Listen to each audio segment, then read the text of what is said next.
Hello everyone. तो अपन इस video में इंडेक्स 115 का एक क्वेश्चन डिस्कस करेंगे।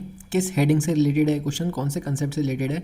ये रिलेटेड है हमारे customer option for additional goods या सर्विसेज के। यानी एंटिटी ने, जो एंटिटी यानी मैं रोहन लिमिटेड, जो एंटिटी इंडेक्स फॉलो कर रही है, उसने अपने कस्टमर को एक ऑप्शन दिया एडिशनल गुड्स और सर्विसेज परचेज करने का। कब? एक फ्यूचर पीरियड में, फिक्स फ्यूचर पीरियड में। For example with in 6 months, with in 30 days, with in 1 year. क्या दिया? ऑप्शन दिया। क्या दिया? ऑप्शन दिया कि आप एडिशनल गुड्स सर्विसेज खरीद सकते हो हमसे, या फिर डिस्काउंट पे खरीद सकते हो, कोई बेनिफिट ले सकते हो आप हमसे। कैसे? मतलब एंटिटी ने कुछ ऑप्शन दिया, बेनिफिट दिया कस्टमर को for future purchase made by the customer. यानी आज एंटिटी से कस्टमर ने नॉर्मली कुछ गुड्स खरीदे, ठीक है। एंटिटी ने उनको ये कहा कि आप हमारी तरफ से ये डिस्काउंट वाउचर पकड़ो, फॉर एग्जाम्पल ये लॉयल्टी पॉइंट्स पकड़ो, फॉर एग्जाम्पल ये रिन्यूअल ऑप्शन हम आपको आज दे रहे हैं, या फिर कोई अदर गिफ्ट दे रहे हैं कि भाई इस चीज़ को आप आगे जाकर कभी भी आप इसको रिडीम कर सकते हो, कभी भी आप इसको यूज़ कर सकते हो, आपके फ्यूचर परचेज पे आपको हम डिस्काउंट दे देंगे। क्या दिया ये कस्टमर को? एडिशनल बेनिफिट दिया। किस पर? आगे होने वाली परचेज पर। और ये क्या ऑप्शन है? कंपलसरी ऑप्शनल है। कस्टमर चाहे तो परचेज करे। कल को वो शहर में है ही नहीं, वो आ ही नहीं सकता उस स्टोर में परचेज करने के लिए, तो नहीं आएगा। कल को आना चाहे वो आ जाएगा, उसको बेनिफिट मिल जाएगा, ठीक है। यानी ये क्या है? एज अ वेरिएबल कंसिडरेशन भी इसको हम कह सकते हैं कि कस्टमर आएगा या नहीं आएगा हमें पता नहीं, आगे डिपेंड करता है। हाँ, अपन एस्टिमेट जरूर कर सकते हैं कि कितने परसेंट है कि कस्टमर आएगा, कितने परसेंट चांस है कस्टमर आके रिडीम करेगा, कितने परसेंट चांस है कि कस्टमर आके उस वाउचर को यूज़ करेगा, इस तरह से, ठीक है। तो entity will normally allocate the transaction price to those benefit and that part will be considered as contract liability for a particular benefit period. यानी मान लो हमें आज कुछ कंसीडरेशन मिला कस्टमर से, मान लो हमें आज 1 लाख का कंसीडरेशन मिला। उस 1 लाख को हम 2 परफॉर्मेंस ऑब्लिगेशन में डिस्ट्रीब्यूट करेंगे, अलोकेट करेंगे। परफॉर्मेंस ऑब्लिगेशन में ट्रांजैक्शन प्राइस को परफॉर्मेंस ऑब्लिगेशंस में अलोकेट करने के क्वेश्चन अपन ने ऑलरेडी कर रखे हैं, बिल्कुल कर रखे हैं। अपन किस बेसिस पे करते हैं? स्टैंड अलोन सेलिंग प्राइस के बेसिस पे करते हैं। यानी एक हमारी स्टैंड अलोन सेलिंग प्राइस होती है हमारी मेन परफॉर्मेंस ऑब्लिगेशन की, जो हमारा मेन प्रॉमिस्ड गुड्स होता है उसकी, और दूसरी हमारी परफॉर्मेंस ऑब्लिगेशन किसकी होगी? यहाँ पे डिस्काउंट वाउचर की होगी।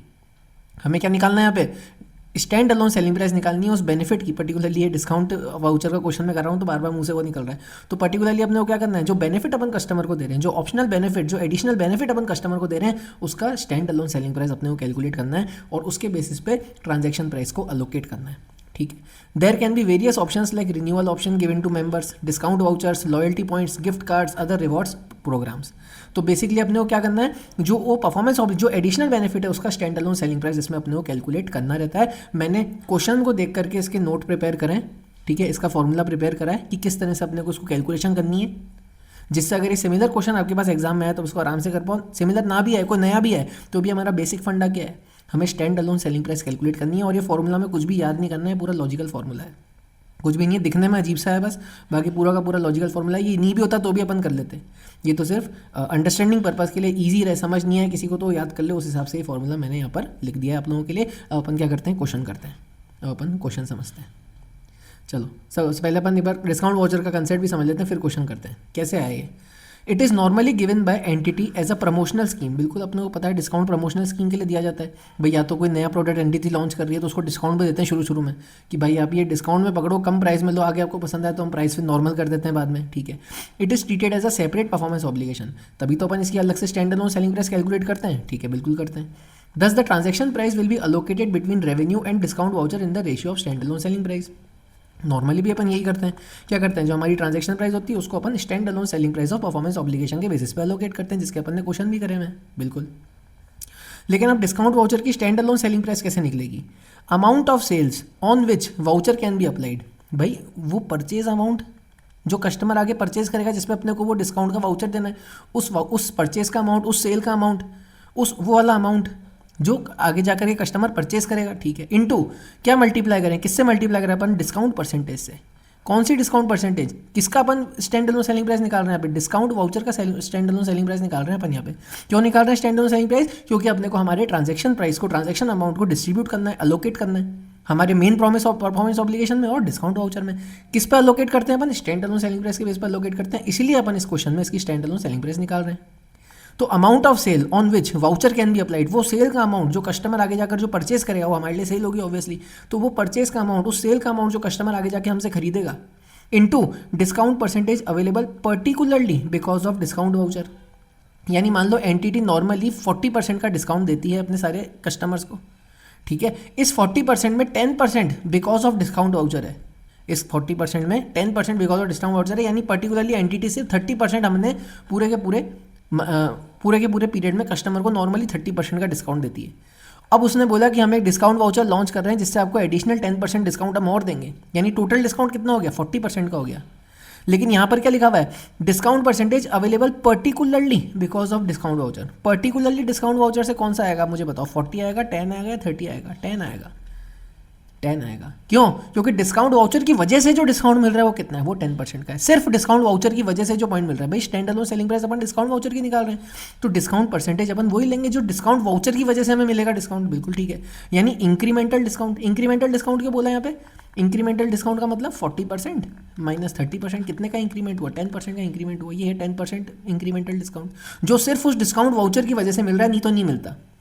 ठीक है, इनटू लाइकलीहुड या probability of customer that will redeem the voucher by exercising it. अब इसकी प्रोबेबिलिटी क्या है भाई, सारे के सारे थोड़ी ना कस्टमर आकर के रिडीम कर देंगे 100%, तो कभी नहीं होता ना। ऐसा होगा कि कोई भी नहीं आए, हाँ कुछ आएंगे कुछ नहीं आएंगे, तो उसका एस्टिमेशन जो एंटिटी का है, एंटिटी के हिसाब से वो अपन उसको यहाँ पे मल्टीप्लाई कर देंगे। ठीक है, amount of allocated revenue to discount voucher. मान लो कि हमने आज कस्टमर से 10 लाख रुपए का पैसा लिया, उसमें हमारा जो मेन परफॉर्मेंस ऑब्लिगेशन है, जो हमारा मेन परफॉर्मेंस ऑब्लिगेशन है उसका अमाउंट आया 8 लाख अलोकेटेड। जो हमारा डिस्काउंट वाउचर है उसका अलोकेटेड अमाउंट आया 2 लाख। तो ये हमारा रेवेन्यू के अंदर जाएगा, ये कहाँ जाएगा, डिपॉजिट लाइबिलिटी में जाएगा। अभी के लिए कहाँ चला जाएगा, डिपॉजिट लाइबिलिटी में चला जाएगा। अमाउंट ऑफ अलोकेटेड रेवेन्यू यानी एग्जाम्पल के हिसाब से 2 lakh to discount voucher shall be transferred to deposit liability, and in future deposit liability will be transferred to revenue when customer will make future purchase or when the validity of voucher will expire। ये वाला discount amount revenue में अपन recognise कर लेंगे आगे जाकर के। आगे जाकर कब, या तो जब कस्टमर परचेज कर ले, एडिशनल परचेज अगर कस्टमर करता है तब कर देंगे, अगर वो नहीं करता है तो जब हमारी वाउचर की वैलिडिटी खत्म होगी उस पीरियड के एंड में हम इसको रेवेन्यू के अंदर ट्रांसफर कर देंगे। ठीक है, समझ में आ गया आपको बात। चलो अपन क्वेश्चन करते हैं।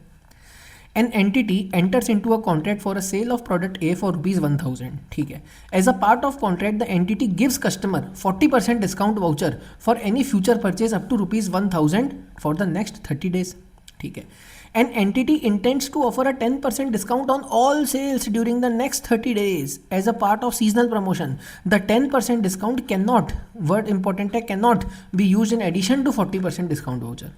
यानी इस 40% में 10% भी इंक्लूडेड है। 40% में, एक सेकेंड, 40% में 10% भी इंक्लूडेड है। ठीक है, यानी सिर्फ और सिर्फ, यानी ये जो 10% है ये तो हर सेल पे मिल रहा है अपने को, यानी ये जो 10% है ये तो नॉर्मल डिस्काउंट है, ये तो हर सेल पे मिलेगा ड्यूरिंग नेक्स्ट 30 डेज। यानी सिर्फ डिस्काउंट वाउचर की वजह से कितना डिस्काउंट आया, 40% माइनस 10% इक्वल टू 30%, यानी incremental discount because of discount voucher कितना आया, 30% आया। तो अपन जब अपन मल्टीप्लाई करेंगे डिस्काउंट परसेंटेज तो किससे करेंगे, 30% से करेंगे, क्योंकि देखो यहाँ पे क्या लिखा हुआ है, the 10% discount can not be use in addition to 40। भाई 40 तो टोटल है और नॉर्मल 10% वो हर किसी को देते हैं, तो सिर्फ डिस्काउंट वाउचर की वजह से कितना हुआ, 30% हुआ। ठीक है, समझ में आ गई बात। The entity believes that 80% likelihood that a customer will redeem the voucher and on an average a customer will purchase 500 of additional product. ये हमारी एडिशनल परचेज का अमाउंट आ गया, ये हमारा वो चांस आ गया, वो एस्टिमेशन आ गया एंटिटी का, कितने परसेंटेज लोग आकर के उसको वाउचर को रिडीम करेंगे, कितने लोग वाउचर के आके उस वाउचर के अगेंस्ट परचेज करेंगे, उस वाउचर का फायदा उठाएंगे। ठीक, अब अपन को क्या निकालनी है, स्टैंड अलोन सेलिंग प्राइस निकालनी है। बिल्कुल ईजी से अपन इसको कर लेते हैं।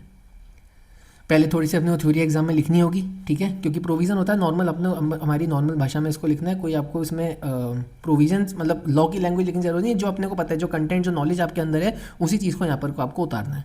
Current case relates to issue of discount voucher and discount voucher will be treated as a separate performance obligation and transaction price will be allocated as per stand alone selling price of discount voucher. बिल्कुल ठीक है। Stand alone selling price will be calculated as per usage by customer, वही वाला formula मैंने यहाँ पे लिख दिया।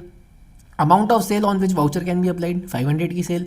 Discount available particularly because of discount voucher, देखो 30% का, 40 तो टोटल मिल रहा है, लेकिन उसमें से 10 तो नॉर्मल है, 10 तो नॉर्मल डिस्काउंट है, तो सिर्फ डिस्काउंट वाउचर की वजह से कितना मिला, 30% मिला, इंटू 80% जो लाइकलीहुड है कस्टमर के आने का।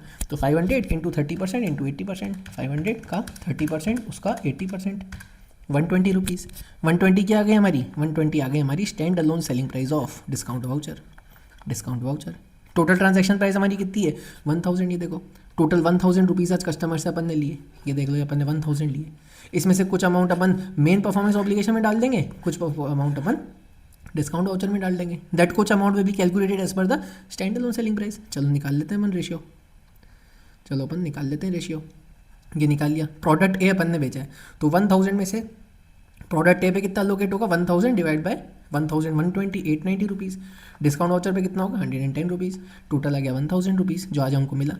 दिस 110, ये वाला this 110 will be recognise as revenue when the customer will redeem the voucher और ऑन द वाउचर एक्सपायर्स। या तो रिडीम करना आ जाएगा, परचेज कर लेगा, तब अपन उसको ही वाउचर खत्म हो जाएगा उस समय, क्योंकि वो परचेज करेगा और इसका बेनिफिट उठा लेगा, तब अपन इसको रेवेन्यू मान लेंगे 110 को। अगर वो नहीं आता है तो जब वाउचर का पीरियड रिमेन खत्म हो जाएगा, यानी आई थिंक शायद इसमें 30 डेज़ का पीरियड है, हाँ नेक्स्ट 30 डेज़। तो अगर वो नहीं आता है 30 डेज़ के बाद अपन उस 110 को एज अ रेवेन्यू रिकॉग्नाइज कर लेंगे। ठीक है, सिंपल सा क्वेश्चन था, कुछ भी नहीं था इसमें खास बात। डिस्काउंट वाउचर की stand alone selling price, general rule हमें यही कहता है कि जो ट्रांजैक्शन प्राइस होती है उसको अपने को अलग अलग परफॉर्मेंस ऑब्लिगेशन में किस पे एलोकेट करना होता है, स्टैंड अलोन सेलिंग प्राइस पे। इसके पर्टिकुलरली क्वेश्चन भी अपन ने कर रखे हैं, जिसमें अपन ने एक प्रोडक्ट अपन ने करा था क्वेश्चन जिसमें XYZ थे और शायद एक अल्फा प्रोडक्ट था, उसको डिस्काउंट को अपन ने अलोकेट करा था। वो सब कुछ मुझे ध्यान आ रहा है, आपको यूट्यूब की प्लेलिस्ट में सब कुछ मिल जाएगा। ठीक है, तो मेन जनरल रूल क्या कहता है हमारा, कि हमको हमारे ट्रांजैक्शन प्राइस को इन the ratio of stand alone selling price को अलोकेट करना है।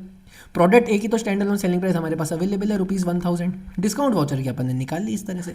सिंपल, बिल्कुल लॉजिकल फॉर्मूला है कि कितने की आगे की परचेज होगी कस्टमर की तरफ से, डिस्काउंट वाउचर की वजह से कितना डिस्काउंट मिलेगा उससे मल्टीप्लाई कर देंगे। लेकिन आएगा कितना परसेंट, चांस क्या है कि वो आएगा, पूरा का पूरी थोड़ी 100% वो आ जाएगा ना, 100% चांस है कि वो नहीं आएगा। हाँ कुछ परसेंट है, नहीं आएगा, कुछ है नहीं आएगा। तो कितना परसेंट आने का, जब आएगा तभी तो रिडीम होगा। तो कितने परसेंट है चांस आने का क्वेश्चन की वजह से, 80%। सिंपल, अपन ने मल्टीप्लाई कर दिया, अपन ने अमाउंट कैलकुलेट कर लिया डिपॉजिट लायबिलिटी का 110 रुपीज़। अपन देख लेंगे कि आगे जाकर ये रेवेन्यू में कब ट्रांसफर होगा, या तो जब कस्टमर आएगा तब, या फिर अगर नहीं आया तो एक्सपायरी ऑफ 30 डेज़ के बाद ये ट्रांसफर हो जाएगा रेवेन्यू के अंदर। ठीक है, ये PDF आपको टेलीग्राम चैनल से मिल जाएगी, और चैनल को सब्सक्राइब करिएगा ज़रूर, यूट्यूब पे सपोर्ट कीजिएगा मुझे, और टेलीग्राम पे भी आप ज्वाइन रहिएगा। सारी PDF वहीं पे आएंगी, सारे क्वेश्चन अपन करेंगे, स्टडी मटेरियल के तो करेंगे, उसके बाद हो सका तो RTP MTP भी करेंगे, सब कुछ करेंगे, मैक्सिमम क्वेश्चन। ठीक है, थैंक यू सो मच।